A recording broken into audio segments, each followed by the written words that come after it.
কালকে থেকে যেভাবে আপনারা ভালোবাসার প্রতি আমি আসলে সারা জীবন কৃতজ্ঞ থাকলাম আর কি। মানে আমি ব্লেসড আসলে এত ভালোবাসা যে আমি পেয়েছি। কিন্তু আমি একটা জিনিস বলতে চাই যে আমি আইনের উপর শ্রদ্ধাশীল। আমার এই বিশ্বাসটা আমি আসলে একদম শেষ অবধি রাখতে চাই।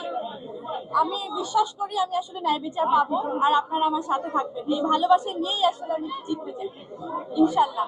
এই সম্পর্কে আসলে সবাই অবগত যে আমি যে মামলাটা করেছিলাম তার ঠিক 2.5 বছর পরে উনি পাল্টা একটা মামলা করেন, যে মামলার জন্য আজকে এই যে আমাকে কালকে হচ্ছে গ্রেপ্তারি পরোয়ানা জারি করা হয়, ওয়ারেন্ট হয় আমার নামে। এবং আমার খুব বিশ্বাস ছিল যে আমি আজকে আসবো। আপনারা যেভাবে সবাই আসলে আমাকে সাহসটা জুগিয়েছেন যে আজকে জামিন নিতে আসবো এবং আমি জামিন পেয়ে যাবো, আপনাদের এত ভালোবাসা নিয়ে আসলে আমি বাড়ি ফিরছি। এরকম একটা জয় নিয়েও যেন আমি বাড়ি আসলে ফাইনালি ফিরতে পারি, আপনাদের ভালোবাসার সাথে থাকতে পারি। আমার জন্য দোয়া করবেন। সেই কান্নাটা, সেই খুশির কান্নাটা আর একটু পরে হবে, যখন পুরোপুরি ফাইনাল হয় না, ওই ওই হ্যাঁ, ওই বিচারটা যখন আসলে আমার হবে।